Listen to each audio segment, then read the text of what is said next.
শুকরিয়া আদায় করো, নিয়ামত বাড়িয়ে দেব, তোমাদের প্রতি আমার জনকল্যাণ প্রশস্ত করে দেব, তোমাদের প্রতি যে রহমত গুলো করি, নিয়ামত গুলো দিয়েছি, এগুলো সব বাড়িয়ে দেব। যদি তোমরা না করো প্রশংসা, লাযিদান্নাকুম, তাহলে তোমরা বড় কৃপণতা দেখালে। এটা করার কারণে ওয়ালা ইন কাফারতুম, তোমরা কাফিরদের অন্তর্ভুক্ত হয়ে গেলে। কথা বলেন ঠিক কিনা? যারা শরীরের রক্ত গরম দেখায়, এখন আমি হলাম নেতা মানুষ, আমি এবার প্রশংসা করব, সাধারণ মানুষ করব, ঠিক না? আল্লাহ বলেন যে তুই তো কাফেরদের অন্তর্ভুক্ত হয়ে গেছিস। ইন্না আযাবিনা শাদীদ, জাহান্নামের আযাবের জন্য রেডি হও। কথা বলেন কথা ঠিক কিনা? তাহলে প্রশংসা করলে খুশিটা কে হলেন? না করলে খুশি কে? এজন্য আমরা শয়তানকে খুশি করব নাকি আল্লাহকে? আল্লাহকে খুশি কারা কারা করতে চান? দুহাত তুলে আল্লাহকে দেখান। আল্লাহ পাক কবুল করুন। আরো জোরে কোন আমিন, আরো জোরে কোন আমিন। তাহলে আমরা প্রশংসা করলাম কার? এবার বিশ্ব নবীর প্রতি সংক্ষিপ্ত আকারে দুরূদ সালাম পাঠ করতে যাচ্ছি। সংক্ষিপ্ত আকারে বলছি সাল্লাল্লাহু আলাইহি ওয়াসাল্লাম। সম্মানিত বন্ধুগণ, একটু আগে যে আয়াতে কারিমাটা তেলাওয়াত করেছি, ইউরিদুনা লিউতফিউ নূরাল্লাহ, এটি কার নূর? সবাইকে আওয়াজ দিতে হবে। একে থাকা এই আলোটি কার? গ্রন্থটি কার? বইটি কার? সহিফাটি কার? কোরআনটি কার? হুদাল লিন্নাস, কার জন্য পাঠালে? হুদাল লিন্নাস। হুদা মানে হচ্ছে গ্রন্থ, নাস মানে হচ্ছে মানুষ। কথা বলেন ঠিক কিনা? তাহলে এই গ্রন্থটা কার জন্য? সেই মানুষ যদি এটার বিরুদ্ধে 140 চালু করে, ওটার মতো অজন্মা জারোদার আছে? ওটার মতো হাইব্রিড আর কেউ আছে? আমার আল্লাহ পাক বলেন ইউরিদুনা লিউতফিউ নূরাল্লাহি বিআফওয়াহিহিম ওয়াল্লাহু মুতিম্মু নূরিহি ওয়ালাউ কারিহাল কাফিরুন।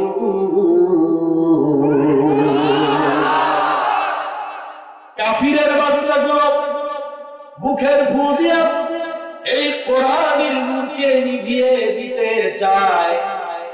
এরা মুখের ফু দিয়া ইসলামটাকে নিভিয়ে দিতে চায়। আমার আল্লাহ পাক বলেন, ওরা যত মুখ দিয়া ফুকাফুকি করুক না কেন, ওরা যতই ষড়যন্ত্র করুক না কেন, যতই আলেম মারুক আর জেলে ভরুক আর গুলি করুক আর হত্যা করুক আর খুন করুক আর গুম করুক, যাহা কিছু করুক না কেন, ওদের মনের আশা পূরণ হবে না। ওদের কলিজারা হয় জন্না পুরা ছাই হয়ে যাক, আমার আল্লাহর কোন যায় আসে না। ঠিক না? যতই কাবরা কামসা করুক, যাহা কিছু করো, কোরআনের আলোকে নিভিয়ে দিতে চান, বন্ধ করে দিতে চান, থামিয়ে দিতে চান, যাহা করুক না কেন, এটা কি পারা যাবে? কেউ যদি মমের আগুনে দূর থেকে ফু দেয়, মমের আগুনটা নিভে যায় নাকি লাফ দিয়া ওঠে? কথা বলে না কেন? কেউ যদি মুখ দিয়া ফু দিয়ে দেয় মমের আগুনে, দূরে আগুনটা নিভে যায় না লাফ দিয়া ওঠে? আওয়াজ তো সবাই দিলেন না। ওঠে আগুনের বাবুদাম মহারম, দূর থেকে তুমি যতই বাড়াবাড়ি করো না কেন, যতই শক্তিশালী বাতাস দাও না কেন, তুমি যত শক্তিশালী আওয়াজের সঙ্গে তুমি ষড়যন্ত্র করো না কেন, শুধু তোমার ফুকাফুকি করাটা সারা হবে, আগুন নিভে না, লাভ দিয়ে ওঠার মূল কারণ হলো যতই ফুকাবে ততই লাভ দেওয়ার কারণ হলো যত বন্ধ করার চেষ্টা করবে তত এটার আলো বিচরিত হয়ে যাবে।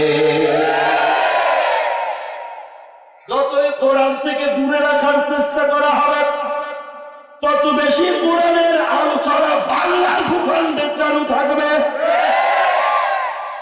এক কোরআনের পাখিকে ধরতে গিয়া ফাঁসির দড়িতে মৃত্যুমুখী করতে গিয়া আজ বাংলার ময়দানে কটি কোরআনের পাখি ময়দানে চলে আসছে। এটা বলছে না কেন? এক কোরআনের পাখির বিরুদ্ধে তার আওয়াজকে থামিয়ে দেওয়ার জন্য সর্বাত্মক মিথ্যাবাদীরা চেষ্টা করেছে। এমনকি আমি তো কারাদণ্ড দিয়ে তাকে 10টি বছর এখনো পর্যন্ত কারারুদ্ধ করা আছে। এরা মনে করেছে কোরআনের আওয়াজ থেমে যাবে, আলেম 2, 4, 5, 10টা বেড়ে দিলে বোধহয় ইসলাম এখানে থেমে যাবে। না না, তোমরা আজ এটা কি করলা রে? হাতি ঘোড়া গেল তলার, আজ শামসিল কারা বলে কত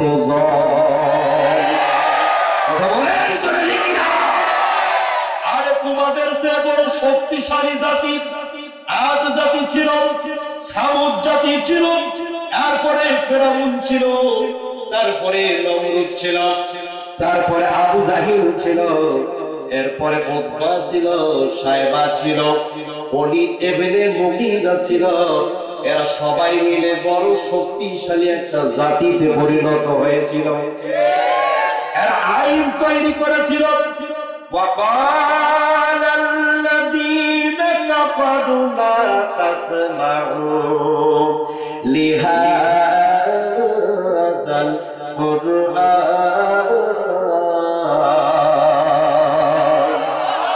والغوا فيه لعلكم تغلبون।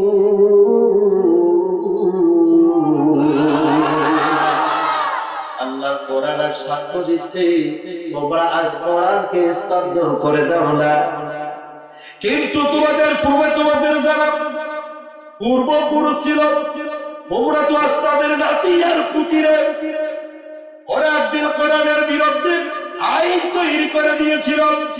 وقال الذين كفروا لا تسمعوا لهذا القرآن। ওরা কোরআন শোনা যাবে না, কোরআন পড়াও যাবে না। যদি কেউ কোরআন শুনে আর পড়ে ওই মানুষগুলোকে ধরা হবে, পরে ক্ষান্ত থাকা হবে না, বরং ওদের জন মানুষের সামনে ফাঁসি দিয়ে মেরে দেওয়া হবে। কারা করেছিল আইনটা? কথা বলে না কেন? আপনাদের সঙ্গে আপনাদের কোনো আত্মীয়তা আছে না? কথা বলেন না কেন? কথা বলেন না কেন? কাফেররা কি আপনাদের বড়ই হয়? ওদের বিরুদ্ধে কথা বলেন না কেন? মনে রাখবেন, কাফের, মুশরিক, বেঈমান, মুনাফিক এরা আমাদের ঈমানের জঘন্য শত্রু। এরা ইহকালের দুশমন। শুধু ইহকালের দুশমন না, এরা আমাদের পরকালেরও প্রধান শত্রু। কথা বলেন, কথা ঠিক কিনা? এদের সঙ্গে আমাদের কোনো সম্পর্ক আছে নাকি? তাদের সম্পর্ক আছে। হাত তোলেন। কারা কারা কাফিরদের সঙ্গে সম্পর্ক করবেন না তারা হাত তোলেন। লিল্লাহি তাকবীর।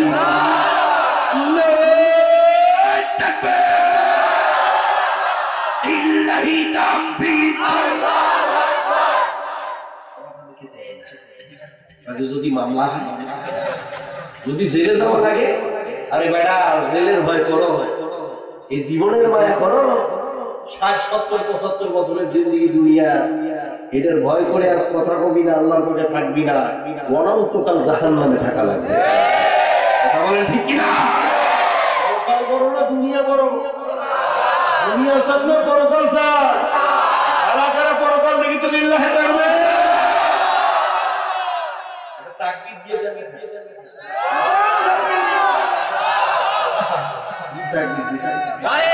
মানুষ শুনবে, মানুষ শুনবে। মানুষ শুনবে, কত জোরে মানুষ করে, মানুষ শুনবে, মাইল করবে। কোরআনের আওয়াজ নাড়াইতে দিতে আমার জিগা টাইম ধরছে কোন শয়তান এখনো ওইভাবে বসে আছে। আল্লাহ ভালো জানে রে ভাই, আপনাদের কি অবস্থা, আপনাদের কি ওয়াজ দিয়ে পালিশ দিব আল্লাহ জানে। তাহলে এই আইনটা তৈরি করেছিল কারা? কি তৈরি করেছিল? কোরআন শোনা যাবে না, বলাও যাবে না। তাহলে আজ বাংলাদেশে যারা কোরআন বলতে দেয় না, শুনতে দেয় না, ওদের মধ্যে আর এদের মধ্যে কোনো পার্থক্য বলে না কেন? আছে কোনো ডিস্টেন্স? তাহলে এরা ওরা কি হয়? ওরা হলো দুলা ভাই, এরা হলো শালা, ওদের শালা এরা। কথা বলেন ঠিক কিনা? আমার ভাইরা, কাফেরদের সঙ্গে মুনাফিকের সঙ্গে আমাদের কোন সম্পর্ক নাই, কিন্তু আল্লাহর কোরআন সূরা নিসা বলছে আল্লাযীনা ইয়াত্তাখিযুনাল কাফিরিনা আউলিয়া মিন দুনিল মুমিনিন।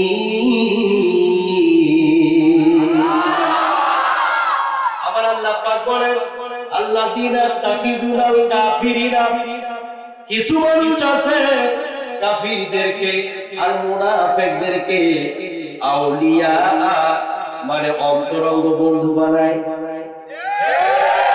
আছে না নাই? জানের জান, কলজার টুকরা নাকি? মুনাফিকরা বেঈমানরা ওদের জানের জান, কলজার টুকরা। যারা কাফেরদেরকে বন্ধু বানায় মিন দুনিল মুমিনিন, মুমিনদেরকে মাইনাস করে চলে। আমার আল্লাহ পাক বলেন ওরা হলো পৃথিবীর টাটকা টাটকা মুনাফিক এবং কাফের। আমরা পরিষ্কার ভাবে জানি এই কোরআনের সঙ্গে যারা সম্পর্ক রাখবে না, এরা হলো অস্বীকারী, এরাই হলো বড় কাফের। আর যারা এর সঙ্গে সম্পর্ক রাখবে এরাই হলো মুমিন। কথা বলেন ঠিক কিনা? এখন এর সঙ্গে সম্পর্ক রাখবে তাহলে মুমিন হয়ে যাবে, এর সঙ্গে সম্পর্ক রাখবেন না, কাফের হয়ে মরবে। আসল কথা ওরা তো পরকালে বিশ্বাস করে। কথা বলেন ঠিক কিনা? বান্ধবী না করবে না, ঠিক না আমার ভাইয়েরা?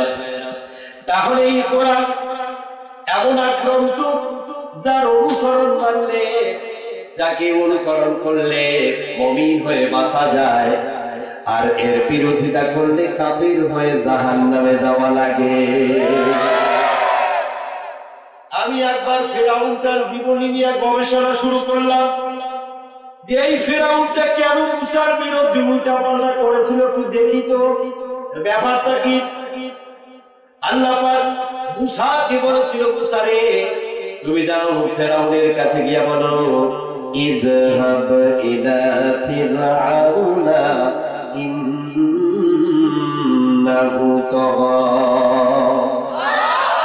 এই ফিরআউন তুমি যাও ফিরআউনের কাছে গিয়ে দাওয়াত দাও, সে সীমা লঙ্ঘন করেছে। মুসা গিয়ে দাওয়াত দিয়ে দিল। মুসার দাওয়াত ফিরআউন নেওয়ার পরে কি সালাম কি দিল? কি করেছিল? কি করেছিল? আর জেলের ভিতরে ঢুকে রাখছিল, মনে নাই?